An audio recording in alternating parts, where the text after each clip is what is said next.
welcome to Crime in Court. My name is Heather, and this is part two of Sarah Boone Gives Writing Motions a Try. And so this is the suitcase M trial, homicide trial, Florida versus Sarah Boone. She is going to be going to trial in the next few months for taking the life of her boyfriend. He was, as she says, it wasn't intentional. They were playing. He was later the next morning found lifeless in a suitcase. And there's video of him while he was still able to breathe, begging for his life and asking for her to let him out. So that is very, very damning. She is now on her ninth attorney and her best attorney, which is herself, at least her favorite attorney, I would say. Since she's had a lot of issues, uh, personality wise with past attorneys, although not all of them have been her fault. But she is on her ninth, if you count herself as an attorney, which technically she is representing herself. So she is pro se. That's what that's called, representing herself. Um, and she recently, I gotta readjust my seat here. She recently uh, submitted or filed two big filings for the court to read. One we read in part one, which was for costs associated with expert witnesses, hiring an investigator, and potentially maybe travel costs or something to bring witnesses in, and then to do depositions. So those were the four motions that we went through previously. Excuse me, I am trying to adjust and get ready, and geez. Okay. So in um, part one, we said we were going to finish off this second filing that she did, and then we're going to also finish the video with the hearing that took place this past Monday. So Monday, August 5th was the date of the hearing. We're going to go through most of it. We're probably not going to watch all of it, but we're going to skip through some of the parts. Anyways, sorry. I feel like I'm all over the place. Let's get started, shall we? Please hit the like button and let's begin. So, this is a motion requesting immediate relief to the defendant by appointing effective standby counsel to aid and support in preparation of her criminal case for trial.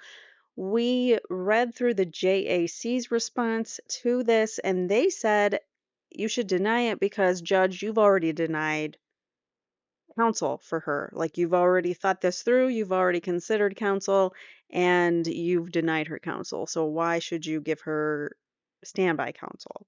That was kind of their argument. But this is her argument as to why she should have standby counsel. Because remember, the judge took her right to defense attorneys away because of the fact that she was not getting along with them, she wasn't cooperating, everything.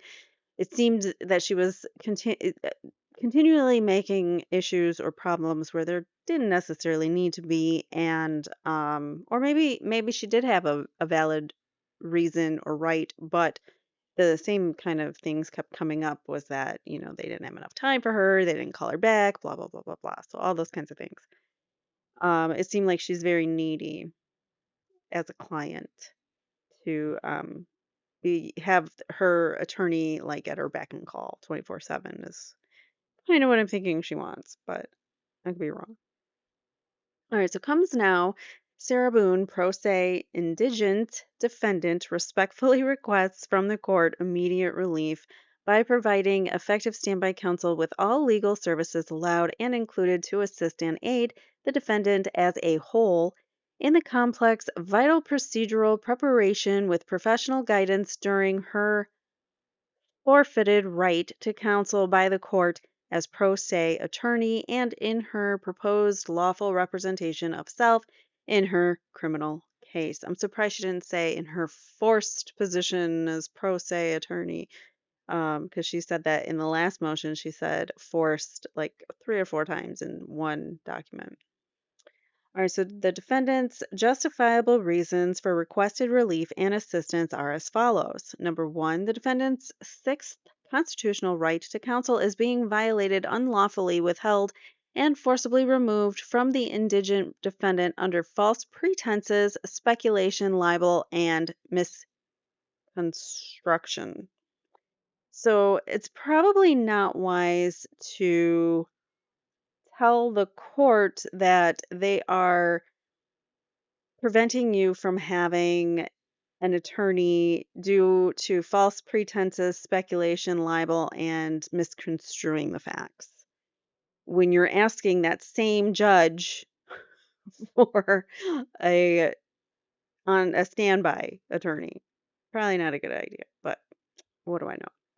So by the defendant's lawful practice of her entitled first constitutional right to free speech and her God-given right to do so by writing her experience derived truth and providing red flag exposure in her correspondence to the court, requesting needed intervention to avoid present circumstances. She has lost completely her ability to ad- her ability and advantage to properly, rightfully, successfully prepare her defense of innocence, progressively advance fairly and unrestricted while having the ability to be leveled equally with the prosecution. Sorry, she has some bad handwriting. It's hard to read. So basically, she's saying it's unfair because the prosecution has all the power and you're not giving me an attorney, so it's unfair. Number two, the defendant is not an officer of this court or any court or legal system as a whole.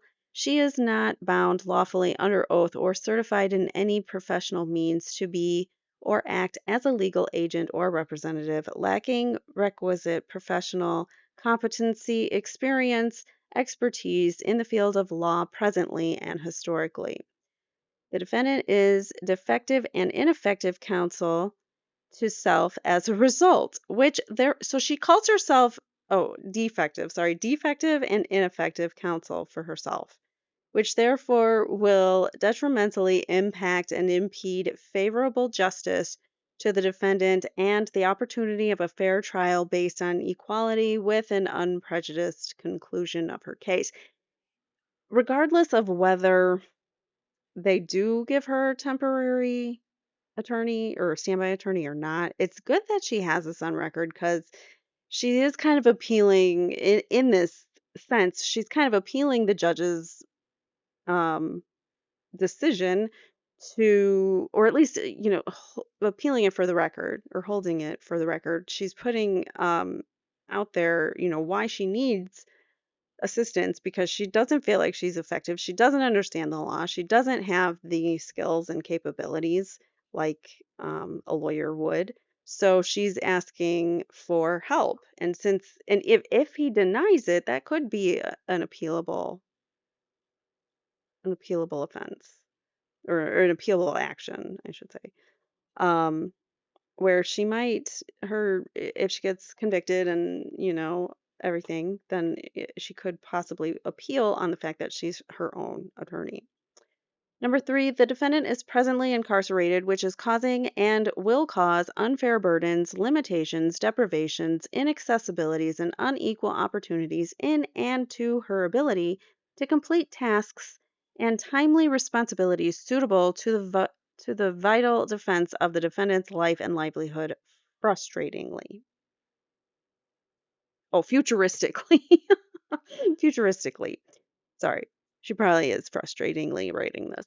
Um, so basically, because she's incarcerated, she doesn't have the resources to really defend herself. She's asking for, this assistance because she can't do everything timely, and her filings, her motions have to be mailed directly to whoever it's going to. So we learned in the last video that motions regarding compensation for experts and things like that are going to have to go to the JAC going forward. So she's going to have to serve papers or, send her her orders, her motions, whatnots to this JAC, who's an intermediary. So now, it could take even longer before it gets to the judge. So she does have limitations. It does limit her in some regards, especially because she's dealing with snail mail, not electronic filing systems like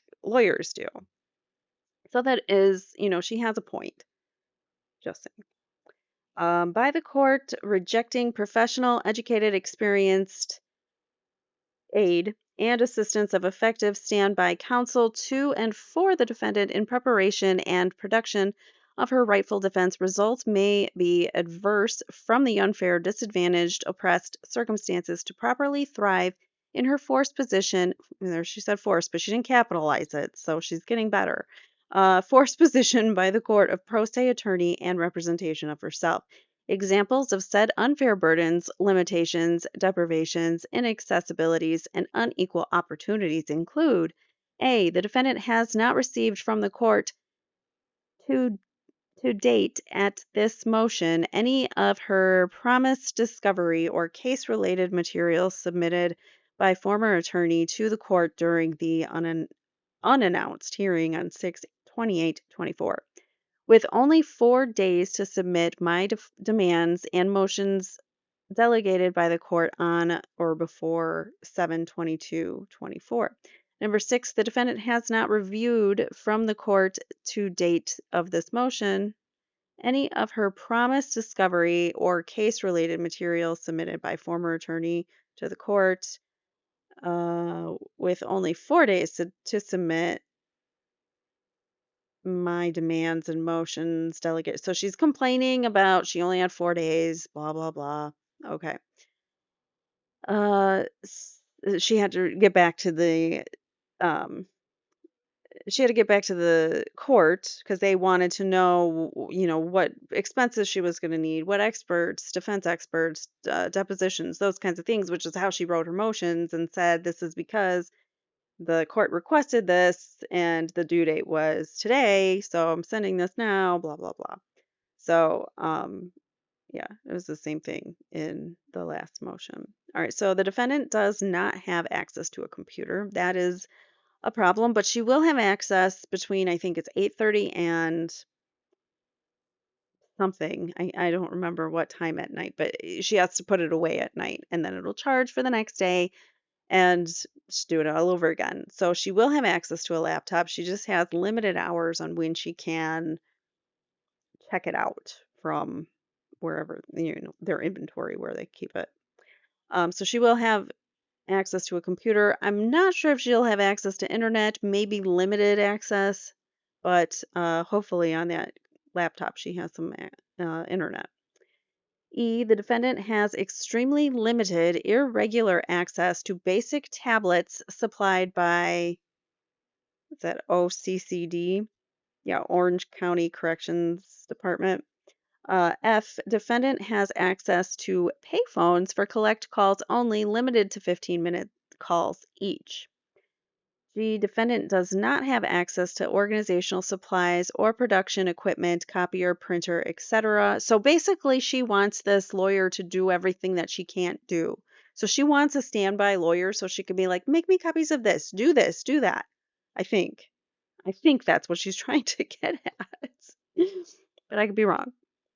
Maybe I mean, it would be a good thing if she had standby attorneys at the trial, but maybe in preparation of it, I don't know. I don't know if she has earned the right to that. I think she lost her right to a standby attorney for preparation. H, defendant does not have access to a meeting place for privacy in case review or preparation. The jail needs to provide that to them. It just like if you were an attorney coming to visit your defendant in jail, you need to go talk somewhere in private. So they have to provide some privacy, at least, some semblance of privacy, so a lawyer can have a conversation with their client and no one overhears it. I. Additionally, daily obstructions and undermined hardships, disadvantages, difficulties will likely come about due to being incarcerated and once my case materials are finally received. So she's already complaining there's going to be unforeseen difficulties. because I'm incarcerated.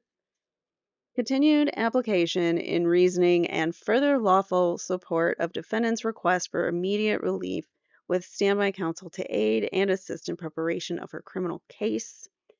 A. In all criminal prosecutions, the accused shall enjoy the right to a speedy and public public trial. That looked like one word to me. I'm not going to read all of this. This is where we're going to end because then she gets into just basically citing law and like waiver of counsel. Here, she just gives the definition of what the waiver of counsel is. Like I said in the last video, she gives legal arguments, but she doesn't tie it to her case. And that's one of her biggest downfalls in her motion writing so far. I mean, so far she's doing really good in the fact that, it's very organized. It's written similarly as it should be. She does her own like certification pages and things like that. So she's really doing a good job in writing these. But my only criticism would be whenever you put an argument in, tie it to your case and how it helps you, why you need it. That's all.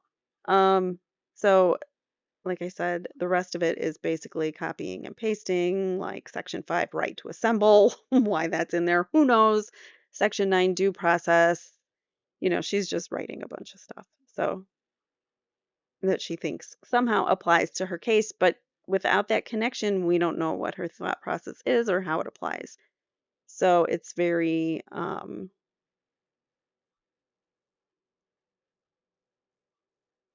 I don't know. I don't think it's beneficial for her to put these in here because the judge doesn't need to be schooled on what the law says in different cases because he probably knows these cases better than she does. I'm just assuming. Let me get us to the last page here.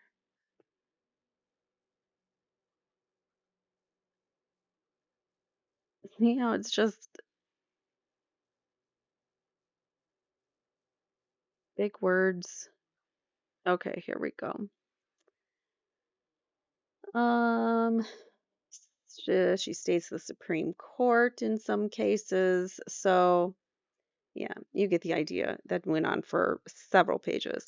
Wherefore, Sarah Boone, pro se, indigent defendant respectfully requests to the Honorable Court to provide immediate relief of defendant by appointing effective standby counsel to aid and support in preparation of her criminal case for trial. Like I said, she doesn't have a computer, internet, access to make copies of things. That's probably what she wants this standby person for. I'm assuming. I don't know, but I think that's her freaking out like, I don't have any of this stuff. How am I supposed to do this? So she wants a standby, which I don't blame her. The defendant is requesting collaboration, correct understanding, and overall perspective of and in her extraordinary circumstances by rendering her cognitive incapacities, procedural inabilities, and extremely limited capabilities altogether as fact, and concluding a remedy of assistance is rightfully needed to be provided to the defendant by the court. Wow. All right, then. I don't even know what to say about that paragraph. Um, for cognitive incapacities, she's not she doesn't have incapacities of her cognition. She's perfectly cognitive. It's just that she doesn't know the law or the procedures, so she's going to have a difficult time, but that's on her because she lost her right to counsel. She forfeited her right to counsel. Appointment of vital standby counsel will lessen greatly her probabilities of further loss, damage, spoliation, and oppression in her criminal case. Fair and equal position by fair and equal opportunity also will be greatly advanced. This is, to me, this lacks merit because how is she hasn't said anything about how she's lost anything, damage, spoliation, or oppression of anything so far. So all of a sudden she's like, yeah, but if you keep these things from me, if you don't give me a standby counsel, then I'm going to have even more loss, damage, spoliation, and oppression, even though I didn't talk about it happening for the first time. So how am I having more? I don't know. It makes sense to Sarah. Fair and equal position by fair and equal opportunity also will be greatly enhanced. The defendant's requests are in good faith, and her merits are worthy in striving to successfully, lawfully, and properly perform, act, thrive, and overcome her forced, there it is, capitalized, forced by the court position of pro se attorney and her representation of self. Conclusion: this motion for immediate relief should be granted, and she signs it under penalty and perjury, and she even gives herself a certificate. And there's the envelope to Michael, Sir, what is he, a knight? Sir Michael Cranick, the Honorable Judge slash Sir Michael Cranick. Anyways, so that is her motion. So, we're going to head on over to YouTube and we're going to watch some of her hearing from this was from Monday, August 5th, regarding her motions that we just read through, that and the other ones with the JAC. So let's see. This is the hearing for those motions. Let's see what happens. And let's unmute. Okay, here we go. Ma'am, good morning. Could you please state your full name and date of birth for the record for me? Sarah Boone, 10-10-77. I do see that we have a representative from JACS that's appearing virtually. Sir, can I get your appearance for the record as well? Yes, Your Honor. Christian Lake with the Justice Administrative Commission. Okay, very good. All right, we've got a couple of things that we're going to be addressing this morning. The first is the motions, Ms. Boone, that you had made reference the last time I saw you. The court has reviewed all of those motions. I've reviewed also JACS's reply, specifically their response to the motion seeking due process costs that was filed on July 30, 2024. State, have you had the opportunity to review all of Ms. Boone's motions? Yes, Your Honor. Okay, all right. Ma'am, I want to go through each one of them and hear from the state, from yourself, and from JACS. We're going to start first with the, y'all can be seated, you don't need to stand, thank you. The defendant's temporary motion for reservation of proposed costs to acquire investigator for defendant's defense and trial dated July 18, 2024, received July 29th. That request seeks to reserve any and all costs proposed to be incurred to acquire investigator. The defendant's temporary motion for reservation of proposed costs to acquire all witnesses for defendant's defense and trial dated July 18, 2024, received July 29th, 2024. The request is to reserve any and all costs proposed to be incurred to acquire all witnesses for trial. And then defendant's temporary motion for depositions to be conducted per FRCP Rule 3.220 by defendant under pro se attorney title and position ordered by the judge. I slowed it down because he's talking really fast. I usually like to watch things on 1.5, and honestly, like, I don't have enough time to watch this whole thing before my boyfriend comes home and I gotta go cook some dinner for us. But I'm trying to get us through this, which is why I wanted to be on 1.5 speed. But this judge talks way too fast, so we're just not going to be able to watch as much probably as I would like to. But anyways, here we go. In court, dated July 18, 2024, and received July 29, 2024. I have reviewed all of those motions. All three motions reflect to be determined or TBD with regard to the investigator, witnesses, and deponents. The total amounts are to be determined. How to calculate is unknown. As to the depositions, the date are to be determined, and the amount of transcripts are unknown. Mr. Lake, I've reviewed your response. Do you have anything else to add, sir, with regard to those items? Investigate. So this must be the guy from the JAC, because remember in the last motion, part 1, we read that the people from the JAC wanted to be able to be on a Zoom or a public, like a link, to be able to attend this specific hearing. So here they are. Witnesses, or deponents. Not really, Your Honor. The only thing is, if we can provide Ms. Boone a copy of our pro se packet that has information about, including model motions, we would be happy to send her a copy, or to send your JA a copy that you could send to give to her. That might help her for purposes of future motions. But as far as these are concerned, I think our response pretty much outlines what our position was as to each of those requests. Okay, thank you, sir. If you would be so kind to send that to Ms. Barrios, we will ensure that Ms. Boone gets a copy of it. State, do you have any position with regard to those three motions that the court just identified? No, Your Honor. Okay. All right, ma'am. So previously, Prison Break Investigations was already appointed to be your investigator. The JAC has no objection to authorizing $5,000 in costs for Prison Break and for $500 for obtaining case-related documents and materials on your behalf. So seeing as there's no objection, even though you were asking for a reservation, I'm going to go ahead and permit that cost to be incurred. With regard to the costs for witnesses and the depositions, you are requesting, as I identified earlier, just to reserve those costs. And as I had said earlier, the motions do not identify who the witnesses are or what the deponents are. So I'm going to deny those motions with prejudice, but that means you can refile them and we can readdress them when you file motions in the future addressing any of those items for ensuring witnesses being subpoenaed or appearing for your defense at trial, or for any persons that you may seek to depose. Because as of right now, I don't know who it is that you're seeking to depose based on your own motions. Do you understand the court's ruling as to those three motions, and do you have any questions, or do you want to add anything? I would like to add, please. Sure. With your delegated due date of July 22nd, for all of my pretrial motions to be submitted, I have yet to receive my discovery, so I was trying to meet that deadline or at least meet it. So I don't know what I'm supposed to ask for, who I'm supposed to ask for, and again, I have yet to receive my discovery, so I don't even know who it is I need. So I understand for those, so you're telling me at a later date once I have that information to revise them. I'm giving you the opportunity to refile them. Yes, ma'am. Thank you. With regard to the defendant's motion, So she understands that, but she seems annoyed about it. Okay, so for depositions, she was given she already has someone that she has hired. She has $5,000 for for an investigator, right? Let's go back. I want to go back to that. That you could tend to give to her, that might help her for purposes of future motions. But as far as these are concerned, I think I'll respond. so do you have any position with regard to those three motions that the court just identified? No, Your Honor. Okay. All right, ma'am. So previously, Prison Break Investigations was already appointed to be your investigator. The JAC has no objection to authorizing $5,000 in costs for Prison Break and for $500 for obtaining case-related documents and materials.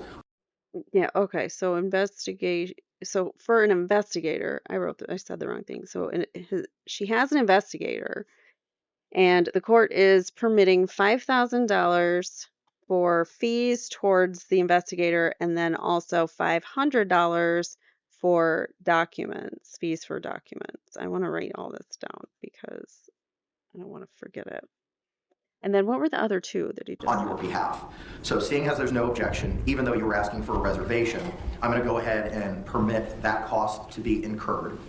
With regard to the costs for witnesses and the depositions, you are requesting, as I identified earlier, just to reserve those costs. And as I had said earlier, the motions do not identify who the witnesses are or what the deponents are. So I'm going to deny those motions with prejudice, but that means you can refile them and we can readdress them when you file motions in the future addressing any of those items for ensuring witnesses being subpoenaed or appearing for your defense at trial, or for any persons that you may seek to depose. Because as of right now, I don't know who it is that you were seeking to depose based on your own motions. Do you understand the court's...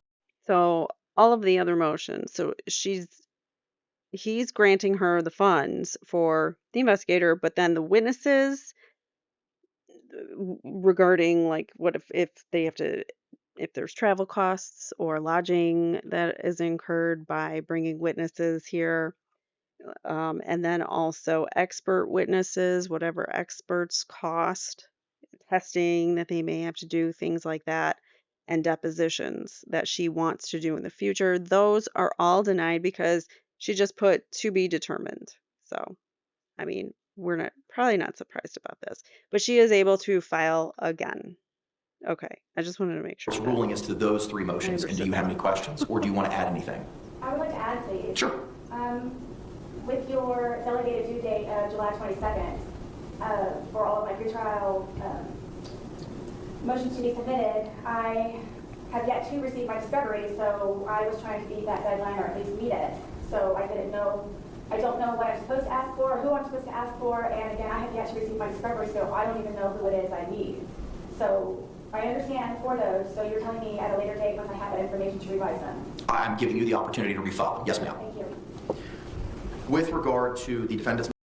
I think she should have some kind of understanding as to,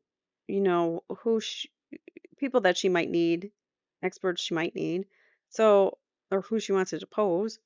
So I don't know why she's acting like, well, I need the discovery before I can do anything, because I don't think she does. You can start working on, putting together your defense. Even if you don't have the discovery, you can start getting certain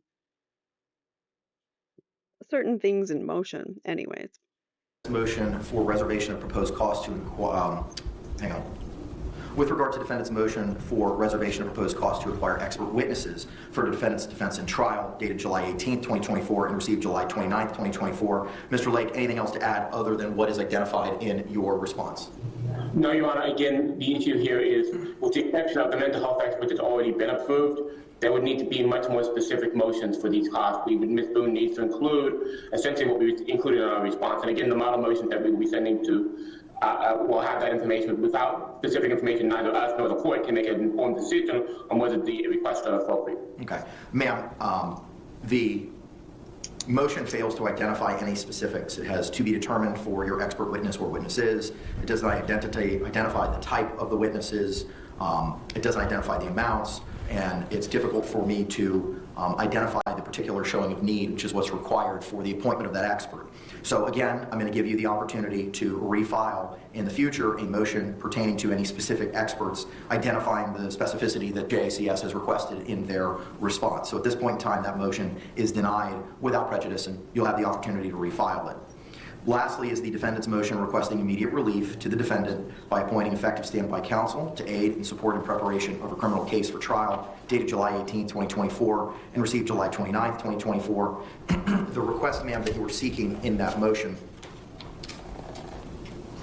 is to provide immediate relief to defendant by appointing effective standby counsel to aid and support in preparation of her criminal case for trial. State, do you have any position with regard to Ms. Boone's request for standby counsel? No, Your Honor, other than what's already been placed on the record in the court's order. Okay. Mr. Lake, anything over and above what's in your response? Just briefly, Your Honor, the point we would make, Your Honor, is I think Ms. Boone misunderstands the role of standby counsel. Standby counsel is not co-counsel or assistant counsel to a defendant. Standby counsel is there for when, in the situation where a pro se defendant who is elected to represent herself decide at some point they want a lawyer, that allows the court to put a lawyer back into play at that point in time. In other words, it's a safety mechanism so that if a defendant who is decided to represent themselves decides at some point they do no longer want to represent themselves, the court has a lawyer already in place. So he's saying his argument is it's not this kind of remedy, a standby attorney wouldn't be permitted for her because she forfeited her right to counsel. Whereas the only people that get standby attorneys are the people that willingly say, I'm going to represent myself. But the court says, okay, but I'm going to have standby counsel for you. So I guess she does not get standby counsel at all. That's interesting. So that the progress is not delayed. It is not an assistant or a co-counsel. It is someone whose role is essentially not to get involved until the defendant says, I no longer want to represent myself. Yeah. Ma'am, the court's had the opportunity to review the case law on this issue. There is no constitutional right to standby counsel as decided by Paul v. State, 152 Southern 3rd, 635 at pinpoint 641 by the Florida 4th District Court of Appeal in 2014, citing to the Florida Supreme Court case in Jones v. State, 449 Southern 2nd, 253 at pinpoint 258 from 1984. As the court has determined that you have forfeited and alternatively waived by your conduct the right to court-appointed counsel, the court is not required to appoint standby counsel. And that's Brown v. State, 45 Southern 3rd, 110 at pinpoint 114 through 115, Florida 1st DCA 2010, citing to, again, Jones v. State by the Florida Supreme Court in 1984. There is no Sixth Amendment right to simultaneously proceeding pro se and with legal representation by the Florida Supreme Court in 2009 in Shepard v. State, 17 Southern 3rd, 275 and 279. For the reasons that the court identified in its 16-page order previously entered, your request for standby counsel is denied. Wow. I mean, Do you have any other questions, ma'am, as to the court's rulings this morning? wow. First off, I did not forfeit my right. That was your judgment. And also, I feel that I should have had some type of evidentiary hearing prior to your decision, so I could have better explained myself and you could have had a better understanding. So I apologize for the sound. I'm turning myself down so I don't blast your eardrums. Please turn your sound all the way up. these courts, I just tell you, I don't know why they don't have better sound systems or why they have her sitting in the gallery when they could have her, since she's representing herself, they could have her sitting at the lawyer's table, but I don't know why she's sitting where she is with no mic. So it's very hard to hear her. I apologize, and there's nothing I can do. Sorry. So by you denying my standby counsel, which thank you to him for explaining to me what specifically it is, I don't want to be pro se any longer, so I didn't want to be pro se in the first place. And again, you, in my opinion, unlawfully denied me or didn't even suggest an evidentiary hearing in order for me to avoid or try to go about a solution or remedy that you would understand. So I don't know if it's me either wasting your time or anybody else's time, if it's even an opportunity, or if it's just something that is denied, period. It is denied, period. With regard to an evidentiary hearing, that seems to be in the realm of a Ferretta inquiry where a criminal defendant is seeking to represent themselves. And I would inquire of that person and have an evidentiary hearing as to the rights and remedies that you were forfeiting and the pros and cons of proceeding representing yourself and the benefits of being represented by counsel. Due to the Florida case law that was provided in the 16-page order, no such evidentiary hearing is required. My understanding was the hearing, the Ferretta hearing, is in regards to competency as opposed to having an understanding before you take someone's right away. Ferretta pertains to a criminal defendants seeking to represent themselves. Ferretta was not applicable to your situation, and that's identified in the case law citations that were provided in the 16-page order. Yes, I understand. It was the day of that I was explaining most of all of this, and as opposed to prior, so I would know what would happen or could happen. So my understanding is one thing, and then the explanation is another. So I'm just confused and feel that I should have had an opportunity prior to all of this to explain myself and to have a better understanding. So now my belief was that the Ferretta hearing was simply competency. So the evidentiary hearing I thought would be a collaboration of the information of why I wrote my letters in order for you to remove my rights to counsel. In my opinion, I felt that it was a type of retaliation by the court because you did not understand or attempt to understand any of my letters that I wrote previously, which was for the intervention of the judge and or the court to avoid any of this with me sitting in front of you presently. Ma'am, as identified in my 16-page order, I listened to every audio hearing. I specifically provided dates and times and words that were specifically said at particular hearings involving yourself and prior counsel. I also made reference in the 16-page order to statements that were made in your letters. I promised you, I've read everything in the court file. I've read every single letter, and I've listened to every single audio. That decision was not made lightly, and it took a lot of time to make that determination and that decision, which explains why it was also a 16-page order. That order stands, it remains. The court's not going to revise its findings or its determination as to your forfeiture, and alternatively a waiver by virtue of the conduct identified in that order. Okay.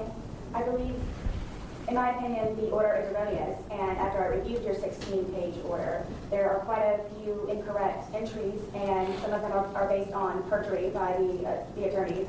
And by you reading and then also listening to the audio, you did not listen to me in any way, shape, or form in order for me to explain myself better so you have an exact understanding of the particulars of each letter for each attorney. I'm not going to revisit my prior decision. I understand. I'm just trying to make you aware that is my opinion. You, and like we talked about last time, ma'am, you're certainly entitled to that opinion. Thank you.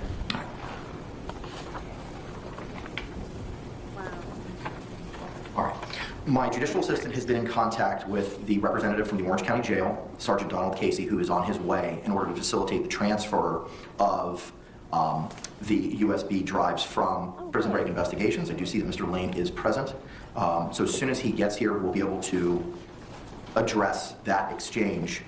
What we can do while we're waiting for that representative to appear is address some of the things that were identified in the notice of hearing for today, which is kind of a scheduling conference for when we might be setting up certain deadlines.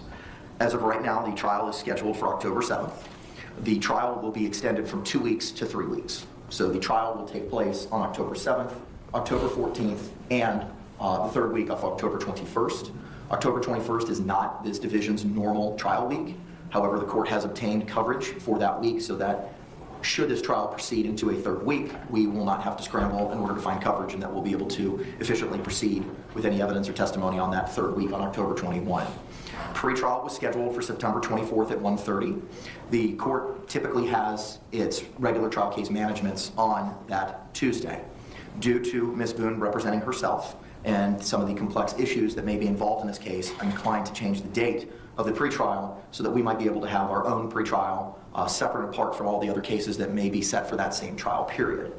My thought would be to move it to, rather than the Tuesday the 24th, to Tuesday the 26th at 9 a.m. Is that a Thursday? Yes, sir. That's Thursday.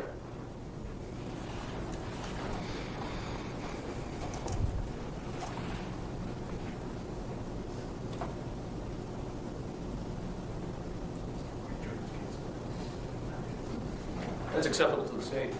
Ms. Boone, that would give you additional opportunity to prepare for trial as well.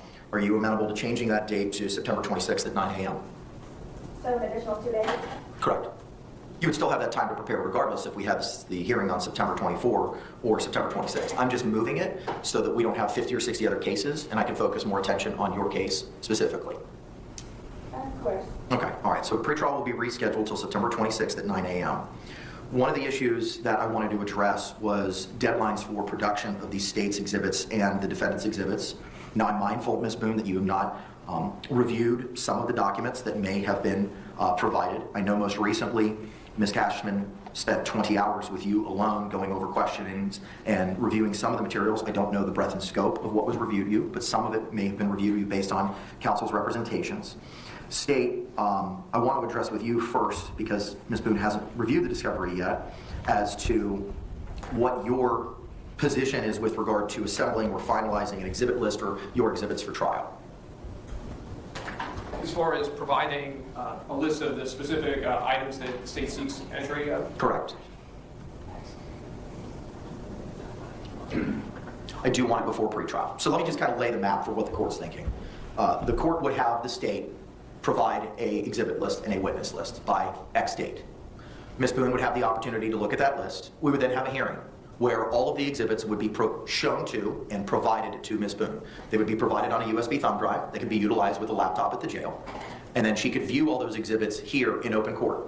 And then she would be afforded the opportunity to make objections in writing to any exhibits at a later time by a certain date.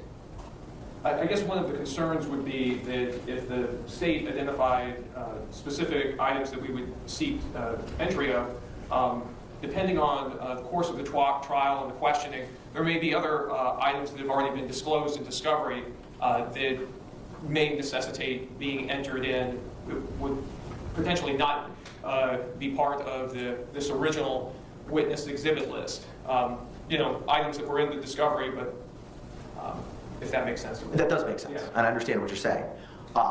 And that seems to be more of a fluid situation as to what may happen at trial, right? Sure. I don't imagine the court's intent would be for the state to just produce the exact witness lists that have already been sent in discovery and just make a notation of every item of evidence. The idea would be to try to pare down. That's exactly the idea. Now, obviously, that wouldn't foreclose you if something was produced in discovery and something that would not be relevant or admissible at a certain stage of the trial, but maybe later became relevant or admissible due to something that happened or something that was said. I would not foreclose the state, nor would I foreclose Ms. Boone from attempting to move that piece of evidence into evidence for the jury to consider. But it would be almost like a civil conference where you and opposing counsel would go over what your exhibits are prior to proceeding to trial. And I think that's important to do that so that Ms. Boone has the opportunity to view those in court so that's on the record as to what she's reviewed, and then give her the opportunity to provide any objections, if any, to any of those exhibits. And again, I wouldn't foreclose you if you want to use items A, B, and C, and that's all you intend on using. I don't know what you intend on using. I don't know what evidence you have. If you only want to use and only show A, B, and C, but are saving D, E, and F for later, depending on what happens, I won't foreclose you from readdressing D, E, and F. But it's just an opportunity to address what it is you think you're going to be seeking into evidence at this time. So essentially, These guys have their coats on, like they're ready to go. They don't want to be arguing this. Go ahead, sir. So I think we could accommodate that if we could go around September the 1st for that, and then that would give her an opportunity to review that USB and lodge any objections, and then we could potentially address those objections and go from there. Okay. And that would be September 1 to have the evidence viewing, for lack of a better word, or for the list to be provided? For the list in the USB. Okay. We're going to make this work for an October 7th trial date, Judge.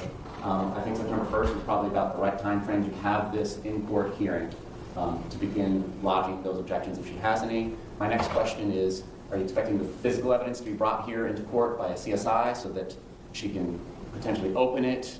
Or are we just talking about digital evidence and giving her a list of the physical items? If there's physical evidence that's sought, I want her to have the opportunity to review it. Then we should be looking at the top of the month for September so that we can get this done. Okay, all right. Ma'am, do you understand that what it is that I'm discussing right now, so that you have the opportunity to review the evidence that the state may be seeking into evidence in your trial? Is it my understanding that they will supply me with a USB drive and then I am to review it while in court? No, ma'am. So it's kind of a two-step process. So anything that's digital, that's not forensics or CSI or something that's tangible, will be provided to you on a USB drive. We also will have a hearing where all of the evidence, including any digital, electronic evidence, or any tangible evidence, CSI materials, will be shown to you in court, played to you in court, so you have the opportunity to review it here as well. Anything else will also be given to you on a thumb drive for you to review at your leisure based on the hours of 8 to 4 by the laptop at the Orange County Jail. And then we will have a deadline after we have this evidence viewing for you to identify in writing any objections that you have to any of the evidence that's been provided by the state. So it's not a matter of any type of confidentiality. It is all done in the courtroom with everyone? It would be in the courtroom, correct? Are there going to be news cameras and photographers? That's something I need to address. I do not want, because our jury pool is going to be coming from Orange County, I have concerns about the media's presence in the evidentiary viewing. So I may have to enter an order which would prohibit media access for the purposes of that hearing due to the nature of what is being produced and reviewed, so as to further prevent intimate details of the case being released prior to trying the case. I understand that, Judge. Ms. Boone, not to turn the page completely, but I think it's pertinent to this discussion, has indicated through some counsel that had met with her recently that she wants to talk to the state out of the jail, and I was going to discuss that at the end, but perhaps to not waste the court's time, I don't know about bringing physical evidence out to the jail, but as far as the digital evidence, which will include autopsy photographs, which will include crime scene photographs, which will include videos, perhaps a different suggestion, especially since she has an investigator from prison break, is that we identify those files that we intend on introducing at trial so that they can review that digital evidence on their own in the jail, and we're not publishing all the digital evidence here in open court.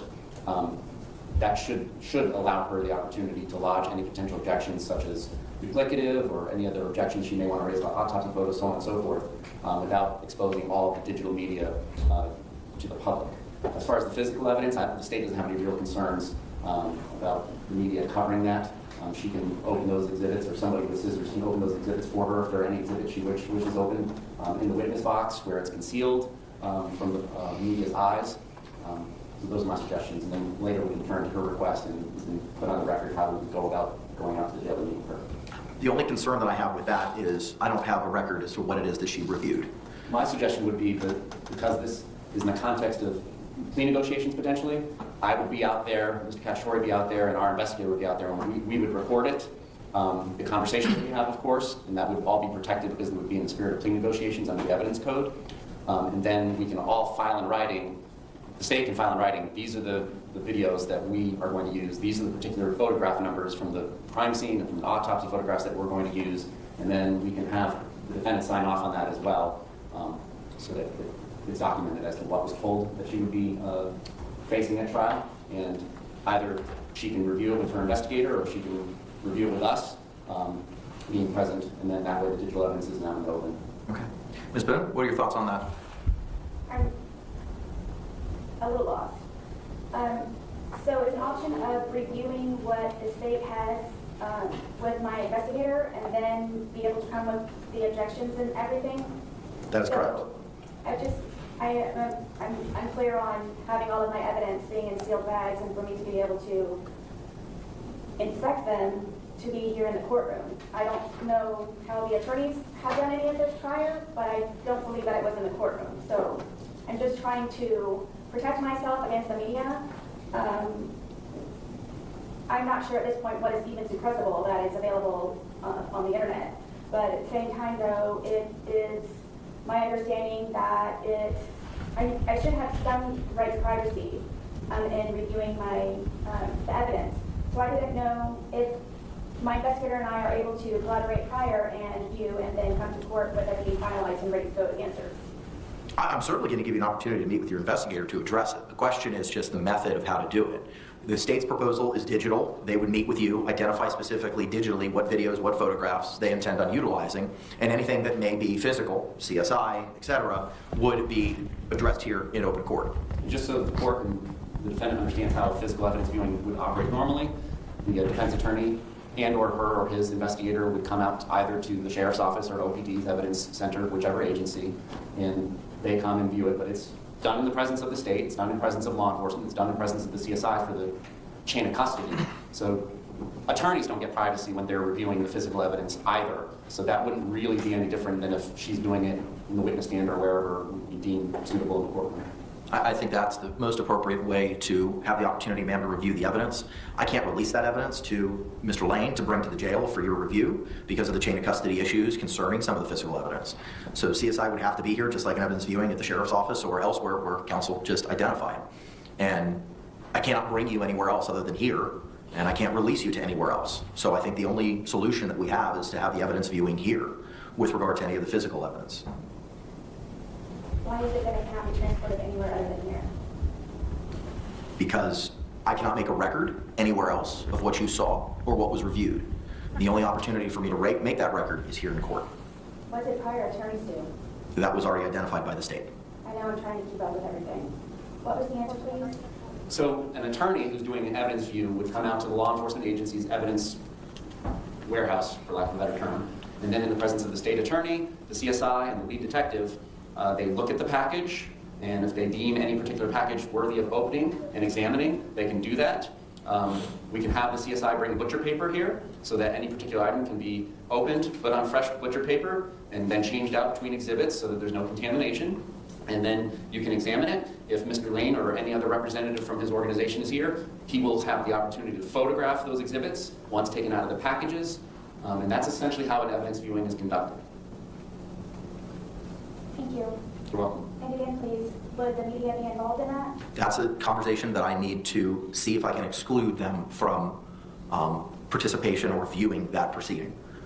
There are rights where the media has to view proceedings in court, but due to the sensitive nature of what may be being discussed or viewed, I need to see if I can prevent media access. So without doing a little bit more further dive of research in that, I don't know if I can make that call at this time. Yes, I have not heard of a case where the evidentiary hearing has been televised. So if you could please look into that, because I disagree with the media being involved in that.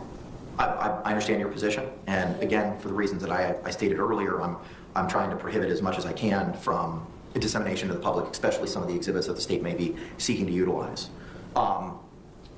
We are going to go ahead and set the evidence hearing. The first is Sunday. September the 1st is a Sunday, and that is Labor Day. The court would be setting a hearing for Tuesday, the 3rd at 9 a.m. to have the physical examination here in court. At that time, the USB drive or the, after our viewing here in court, stays at your position to then have that meeting with Ms. Boone and her investigator and your investigator under the plea negotiations or settlement discussions auspices to review all of the digital and identify what it is specifically? We are happy to defer to the defendant's wishes on that. And I wanted to have that discussion. It seems like we're turning that discussion. So I'll leave it in Ms. Boone's court. My indication from one of the attorneys that she had discussed things with said that she wanted to have a conversation with us. And so I'm offering that up. In the past, with female defendants at the Orange County Jail, there are classrooms, or at least one classroom there, where we could arrange to meet. It would be a big enough room for 4 or 5 of us that would need to be there. And then we can discuss that, whatever it is she wants to discuss, and it would be recorded. And again, those portions of the conversation that are about plea negotiations and the evidence and whatnot in the trial, I believe under the evidence code would not be admissible to be used against her. And I can leave it to her when she wants that to happen. We can make arrangements to try and accommodate that. It should not take us very long at this point, given the age of this case, to select and identify which digital evidence exhibits we're going to use. It's simply a matter of getting rid of duplicative and irrelevant photographs from the scene and the autopsy. And I believe the videos won't be too hard to decide which ones to use. And I don't know that there's a whole lot of other digital evidence. Okay. All right, ma'am, do you have a thought on when you would like this viewing to take place at one of the classrooms at the Orange County Jail under the concept as identified by the state? So this meeting is separate. This is prior before everything else. What I would envision, to not waste anybody's time, is we can go out there and have this discussion, if there is a discussion to be had about plea offers. One of the other topics was other matters, so that's kind of ambiguous. I'm not sure what other matters are. And then also we can let her know, and probably provide the court in writing, the list of the digital evidence that we seek to introduce. And then that way, if she wants us to review those digital evidence items together with her in the presence of everybody, we can do that. Or we can let her, with the list of the digital evidence that we plan on introducing, review that as many times as she wants by herself and or with Mr. Lane. I understand. So would I be leaving with the digital evidence today, or how soon may I receive that? So the state needs to assemble that.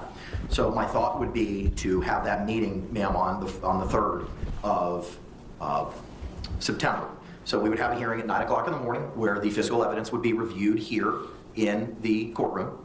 As soon as that evidence was finalized and reviewed, the state with their investigator, yourself with your investigator, would then meet that afternoon at the Orange County Jail to address, as the state has identified or spoken about, any settlement negotiations, plea offers, and under the other category to address what the digital exhibits are. They would provide you those on a USB drive, and they would identify for them specifically what it is that they are seeking for you to review at that point in time and have the ability to review it afterwards. We're happy to do that beforehand, and I just want clarification. By providing her the USB with all the narrowed down exhibits out of discovery, are we providing it to Mr. Lane? How are we physically? It would have to be provided to Mr. Lane, Okay. who would then have to provide it to a member of the staff at the jail, the names of which I have from the captain at the jail as to what persons are involved in the laptop process. Thank you. And then once that's done, I would require Mr. Lane to identify with a filing in the court, probably in the form of an affidavit, as to when, where, and how the USB drive was received by him, and when, where, how, and to whom it was delivered. Thank you. Your Honor, I feel uncomfortable with you all supplying my evidence to the jail.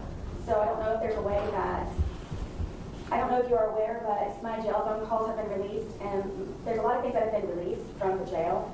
So I don't know, I do not feel protected by you all handing it to the jail. I know that Mr. Lane and I previously have worked on the laptop with USB drives that he has furnished himself from bringing in from the outside. So I didn't know, and I would feel more comfortable if there was a process or a procedure. I don't know who your names are from the jail. I do know the captain, whom I spoke to the other day regarding my laptop. But I would very much... Who was that, ma'am? I'm sorry? Who was that? For which? The captain that you spoke to. Who was it? T. Giovanni? Okay. There's multiple sergeants involved, and I did meet the gentleman who was supposed to be here today to pick up the USB drives. So I don't feel comfortable, please, with providing the USB drive of my evidence with things that have been leaked or released from the jail. So if there's a possibility, please, I would like for my investigator to have that and bring it with me prior. If I understand the jail's protocol, which I read to you at our last hearing, the jail will keep custody of the USB drives and release them with the laptop as well. So I don't know how I can bypass that process that they've created, because the USB drives and the laptop, when it's checked out by you and when it's returned by you, is all going to be logged in their IMS system. Right, it's simply a laptop. It's a very basic laptop where anyone affiliated with my case has any type of digital evidence they bring in with them from the outside.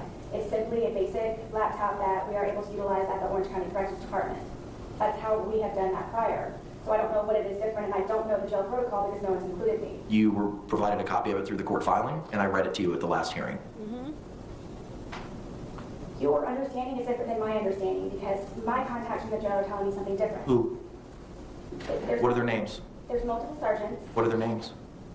I'd rather not get involved with fear of harassment or anything from other. Ma'am, I'm deferring to what the Orange County Jail and the captain that you identified specifically as to her memorandum to the court, which was read to you at our last hearing, which was sent a copy to you by a notice of service, and was provided by U.S. mail. It was sent out last week. I have yet to receive anything such as. Don't worry, I have a copy to give to you this morning, just in case you have not received it.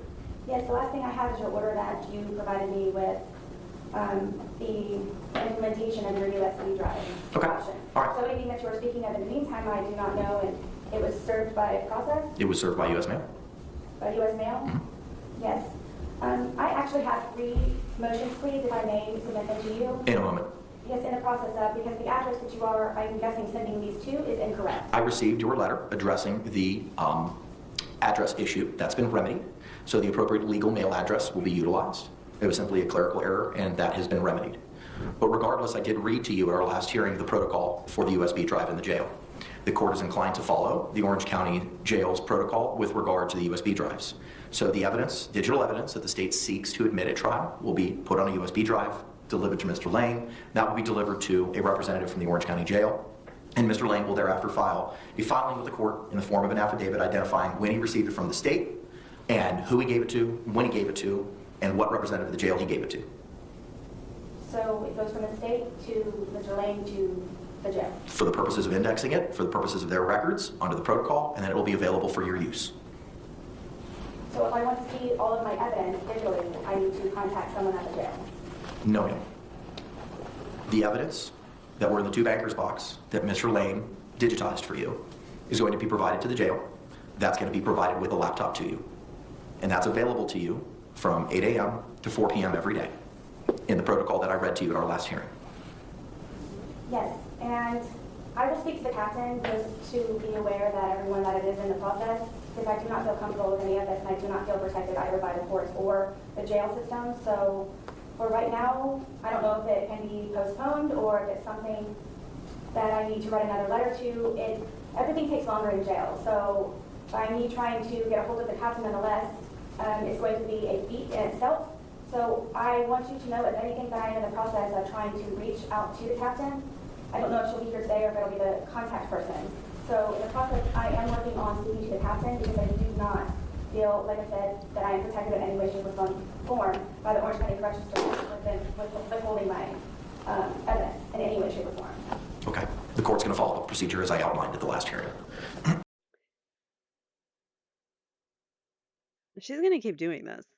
So she's not liking the answer. She's going to continually keep driving home whatever it is that she wants to get out of the court. And he's just got to be firm and be like, well, I already ruled this way, so tough toenails. Like, what are you going to do? So I have a feeling this is going to happen a lot, especially since she's confused about the process. And because she doesn't know the process, like the judge and the other attorneys, and it's embarrassing that her motions just got denied. I'm sure she's not having it today. She's not feeling it. She's not in the mood to deal with this judge. But I mean, she has some good questions and some other ones that are like out there, but she's doing okay, I guess, considering. I just wish they would put her by a mic because it's hard for her. It's hard to hear her. So here's what we will do. We will, on Thursday, September the 3rd at 9 a.m., we'll have a hearing to review the physical evidence. At that time, the state will provide its exhibit list, which will be filed with the court at that time, and a copy will be given to Ms. Boone of the physical and the digital evidence they are seeking to admit. After we have the in-court examination of the physical evidence, that afternoon, there will be a meeting at the Orange County Jail between the state, its investigator, Mr. Lane, Ms. Boone, to review the digital evidence and provide a USB drive with that information. Can caveat in that order be unless it hasn't already been done? In case we do it ahead of September? Sure, if you want to do it before, the deadline to do it will be to September 3. But the in-court physical examination will be at September 3. So if you all want to meet in advance of that, I won't prohibit that. Just file something in the court file identifying a notice or some document so that it identifies when that meeting took place, when the evidence viewing took place. Understood. Okay, thank you very much. Ma'am, we've had this hearing on September 3, and that being the deadline for the digital evidence and the viewing of the physical evidence, the court would then like to set a deadline for when you would provide your objections to the state's exhibits.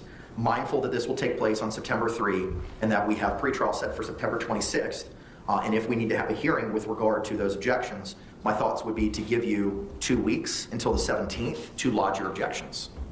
And those would need to be provided in writing by the 17th. So that if there are objections and if we need to have a hearing on them, that hearing can be held when we have our pretrial on the 26th. That would give the state ample opportunity to prepare for any of the objections that you have. Forgive me, and thank you for your patience, everyone. So on September 3rd, I will be viewing the digital and physical evidence here in the courtroom.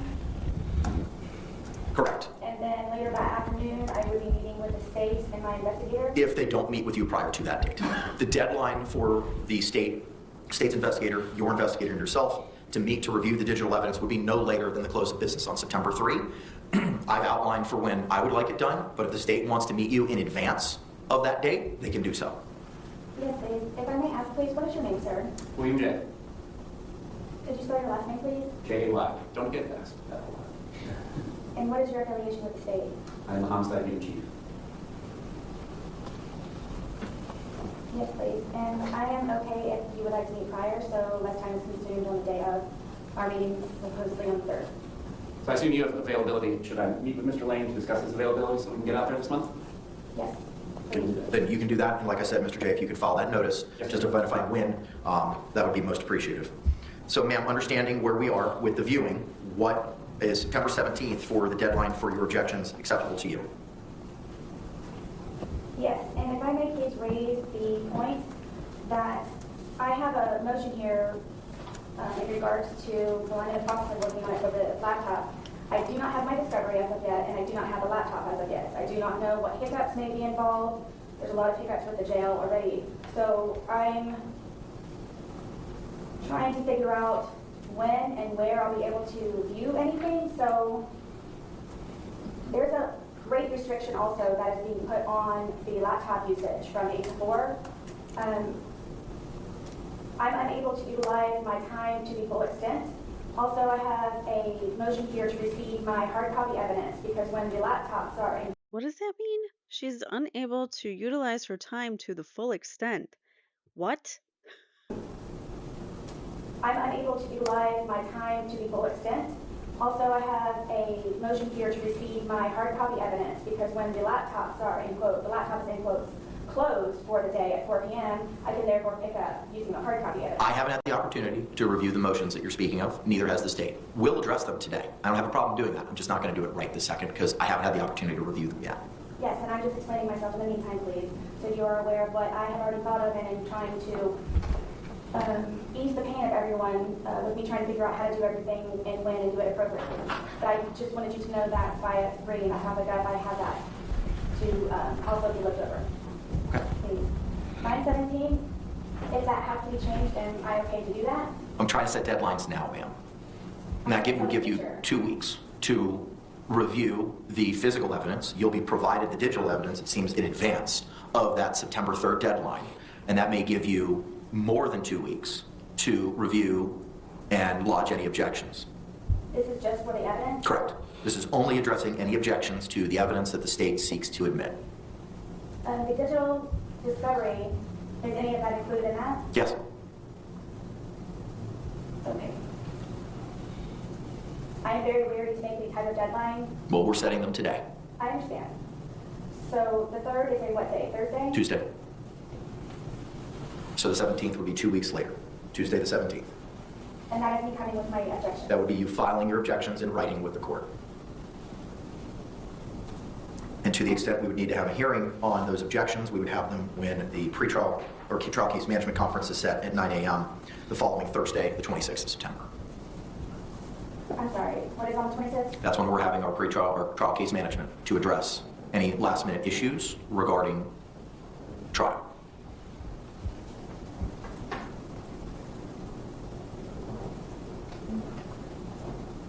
Forgive me. So today being August 5th, I'm supposed to expeditiously complete my case that in every way, shape, and form by September 26th in order to go to trial for October 7th? The dates are what the dates are. September 26th is the trial case management date, and October 7th is the trial date. So by me not even seeing my discovery yet 2 days, and only being restricted to a laptop from 8 to 4 and not having my hard copy evidence, You have 62 days to prepare for trial, not including today. And you're going to get your discovery today.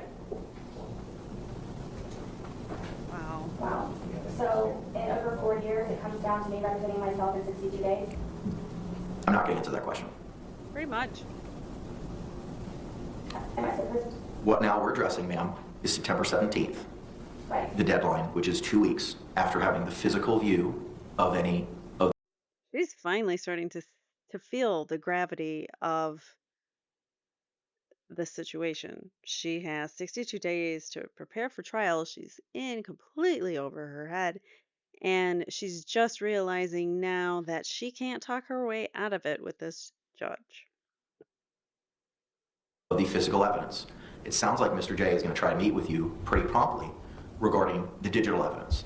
So you'll have plenty of time to review that in 2 weeks at a minimum, or 2 weeks at most rather, to lodging objections to the physical evidence. I understand. I just don't understand how to file objections. I cannot answer that for you. That would be me providing you legal advice, which I'm prohibited from doing. All I can tell you is that if you have objections to any of the exhibits that the state may seek to move into evidence, you will have to lodge those objections by the close of business on September 17th. And those objections will have to be in writing. If we have to have a hearing on those objections, that hearing will be held on September 26th. Okay. And if I may ask,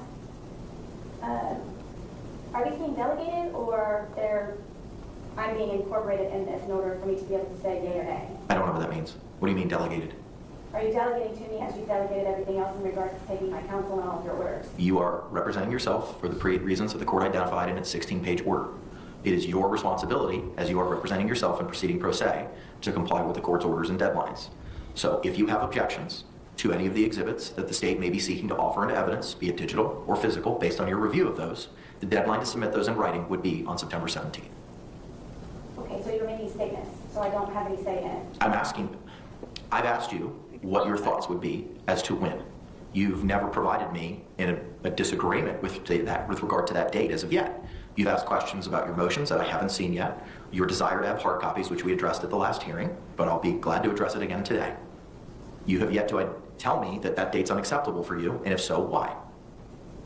I wouldn't necessarily say unacceptable. I'm just uncomfortable with agreeing to a date when I am pro se and have never been pro se before and do not know what I'm doing. So I just want to make sure that I do it correctly and have an understanding also if you are proposing that I go to trial within 62 days that I know what I'm going into and what I may expect. So I didn't know if this would just be easier on everyone else if they just delegated the dates and gave me a printed copy with your order and whatever information you have. I don't know. I don't know either if you all are just proposing that because I'm incarcerated, just the dates are what you tell me. I don't know what I'm doing. I do not know what I'm doing. So I'm trying to learn as I go, which is why I'm grateful for everyone's patience. But at the same time, though, for me to accept this date and then not be able to meet it, what happens when that happens, if it should happen? I can't answer that question. Again, that would be me providing you legal advice as to what to do if something happens. I simply cannot answer that question. I'm not allowed to. Okay. Well, I'm with the court, so whatever it is that you all are trying to do in order to expedite this even more than what it's being expedited, I'm guessing I agree with September 17th. Okay, all right. Now, ma'am, I believe that takes care of all of. Why couldn't she just agree? Instead, she has to give this long explanation as to, I don't know what I'm doing. I'm so lost here. I don't know. And then finally, yeah, I'll agree. Why couldn't you just agree? Like everything is going to be contested by her, it seems. I thought maybe not. I thought maybe she would um I don't know. She's not a Daryl Brooks though. Like she's better than Daryl Brooks. I will say that. I'm trying to decide. She's not she doesn't have the legal knowledge to be able to represent herself competently, and she's also using that to her advantage to say, "Well, I don't know what I'm doing. I don't know. I don't know.